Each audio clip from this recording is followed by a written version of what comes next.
मंच पर उपस्थित सभी वरिष्ठ जन और मंच के सामने बैठे सभी वरिष्ठ जन, माताएं, बहनें, सबको मैं प्रणाम करता हूं। जो हमसे छोटे हैं उनको अपना स्नेह भेंट करता हूं। मुझे कोई जल्दी नहीं थी, लेकिन हम घड़ी इसलिए देख रहे थे कि आजकल सिटिंग पावर, लिसनिंग पावर थोड़ी कम हो गई है। लोग अपने घर में जहां बढ़िया सोफा लगा हुआ है वहां पे भी 2 घंटे नहीं बैठ पाते नॉन स्टॉप। जहां सामने टीवी है, घर में चाय आ रही है, फिर भी 2 घंटे बैठ के आजकल लोग विद फैमिली फिल्म नहीं देख पाते। तो हमें चिंता आप लोगों की थी कि आप लोग 1 घंटे हो चुका है और अभी कार्यक्रम शुरू होगा तो 1 घंटे और चलेगा, तो मुझे आप लोगों की चिंता थी। राजेश चेतन जी हमारे बड़े भाई हैं, मित्र हैं, और अब तो लगता है पूर्व जन्म का कोई रिश्ता भी है। और वैसे भी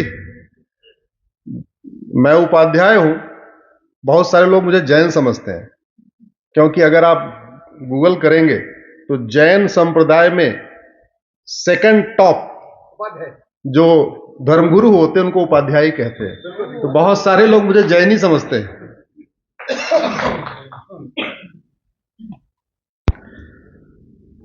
पहले मैं इंजीनियर था, मारुति में था, तो जापानियों के साथ काम करने का मौका मिला। वहां से मैंने एक चीज सीखी, और जो हमने उनसे सीखा शायद मेरा ला करने का कारण भी वही रहा। हमने एक चीज सीखी कि जापानी हर समस्या में 5 बार व्हाई लगाते हैं। सड़क टूटी, व्हाई। मटेरियल खराब था, व्हाई। कॉन्ट्रैक्टर ने मटेरियल कम लगाया, क्यों? व्हाई। वो जेई वही ने कमीशन उससे ज्यादा ले लिया, 20-30% ले लिया, उसने मटेरियल में कटौती कर दिया, व्हाई। हर समस्या का व्हाई व्हाई करते। किसी ने आत्महत्या किया, व्हाई। बेरोजगार था, व्हाई। उसको मंथली जो सोशल सिक्योरिटी स्कीम में पैसा आता है वो नहीं मिला, व्हाई। हर समस्या का। सन 2000 में मैंने ये वाई वाई एनालिसिस शुरू किया, जो अखबार में, वैसे तो पूरा अखबार समस्याओं से भरा होता है, लेकिन उसमें टॉप की 1-2 समस्याओं को मैं लिखता था, फिर उसकी वाई वाई एनालिसिस करता था। पिछले 24 साल में मुझे यह समझ में आया कि भारत में जो भी समस्याएं हैं ये सब मानव निर्मित हैं। हम किसी दैवी समस्या से परेशान नहीं है। हम भगवान राम, कृष्ण, हनुमान जी की दी हुई किसी समस्या से परेशान नहीं हो। भगवान हमें समस्या देते भी नहीं। जो समस्याएं हैं वो किसकी हैं? मानव निर्मित। ये जरा फोन साइलेंट कर ले भैया। वैसे आपका बजता भी रहे तो कोई दिक्कत नहीं, आपने रबड़ी खिलाई है।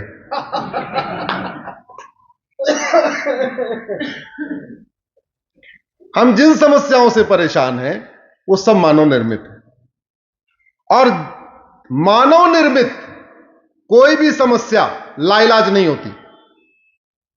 मेरे साथ बोलिए, ऐसी कोई बीमारी नहीं जिसकी कोई दवाई नहीं, ऐसी कोई समस्या नहीं जिसका कोई समाधान नहीं। अगर वो समस्या भारत में है और पूरी दुनिया में नहीं है, इसका मतलब वो लाइलाज समस्या नहीं है। अगर भारत में अवैध घुसपैठ होती है, सिंगापुर में नहीं होती है, इसका मतलब घुसपैठ लाइलाज समस्या नहीं है। अगर भारत में सड़क के किनारे अवैध निर्माण होता है लेकिन दुबई में अवैध निर्माण नहीं होता, इसका मतलब समस्या लाइलाज नहीं है। अगर भारत में धर्मांतरण होता है, चीन में धर्मांतरण नहीं होता, इसका मतलब समस्या लाइलाज नहीं है। अगर भारत में ड्रग स्मगलिंग फैलती जा रही है, हमारी यंग जनरेशन बर्बाद हो रही है नशे से, लेकिन सिंगापुर में ड्रग का एक नामलेवा कोई नहीं है, इसका मतलब समस्या लाइलाज नहीं है। और 2 डॉक्टर बैठे, कितने डॉक्टर हैं इधर? अच्छा, 3 डॉक्टर बैठे हुए। ज्यादा है, ज्यादा बैठे हो? हाँ। बीमारी डॉक्टर ठीक करता है कि दवा ठीक करती है? जोर से बोलिए जरा, कौन ठीक करता है? डॉक्टर बहुत अच्छे हो और दवा घटिया हो, बीमारी ठीक होगी डॉक्टर साहब? दवा नकली हो, ठीक होगी क्या? नहीं।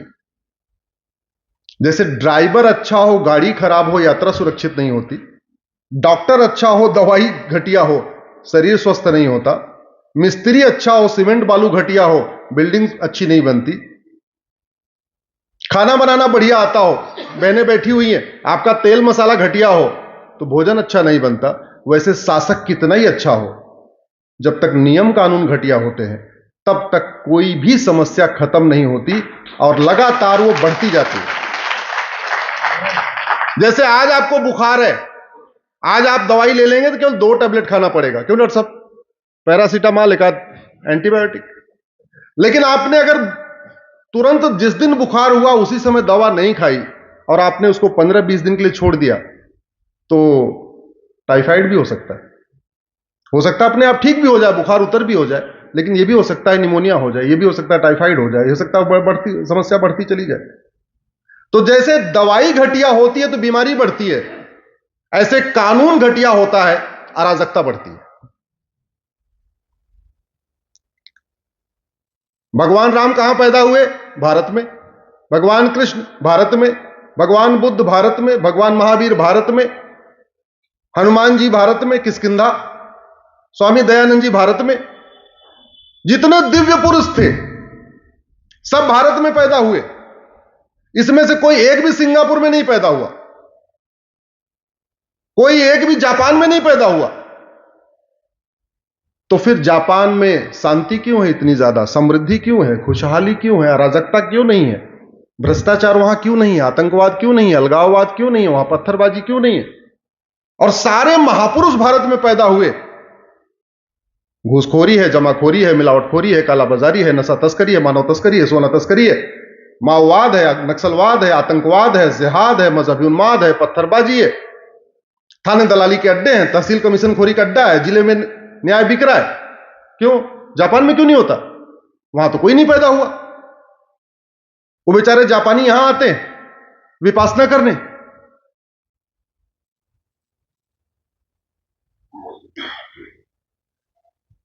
भारत में किसका राज है? जोर से बोलिए जरा। मोदी जी का? क्या बात कर रहे हैं? भारत में रूल ऑफ लॉ है, भारत में कानून का राज है और कानूनी घटिया है। जिसका राज है वही घटिया है। तो स्वाभाविक सी बात है, जब कानूनी घटिया होगा तो राज तो घटिया होगा ना। जहां राजतंत्र होता है वहां राजा अच्छा हो, तंत्र अच्छा चलता है। जहां लोकतंत्र हो, रूल ऑफ लॉ हो, कानून का राज हो, वहां जब कानून अच्छा होगा तब राज अच्छा चलेगा। पिछले 75 साल में 15 प्रधानमंत्री बदल गए, 15 राष्ट्रपति बदल गए, 50 चीफ जस्टिस ऑफ इंडिया बदल गए। आपके भिवानी के थाने में दलाली बंद हो गई क्या? जोर से बोलिए। आपके हवलदार ने, आपके लेखपाल ने, आपके कानूनगो ने, आपके थानेदार ने, आपके पेशकार ने, आपके पटवारी ने पैसा लेना छोड़ दिया क्या? नहीं। जापान में लेता है क्या कोई? नहीं। फिनलैंड में कोई लेता है क्या? नहीं। नीदरलैंड में कोई लेता है क्या? नहीं। यहां क्यों लेते? रामायण में उत्तरकांड में एक चौपाई है, सब नर करहि परस्पर प्रीति, चलहि स्वधर्म निरत श्रुत नीति। सब लोग परस्पर प्रीति करते हैं, सब अपने अपने स्वधर्म का पालन करते हैं। डॉक्टर अपने धर्म का पालन कर रहे हैं, जज अपने धर्म का पालन कर रहे हैं, शिक्षक अपने धर्म का पालन कर रहे हैं, अपने अपने स्वधर्म का पालन कर रहे हैं।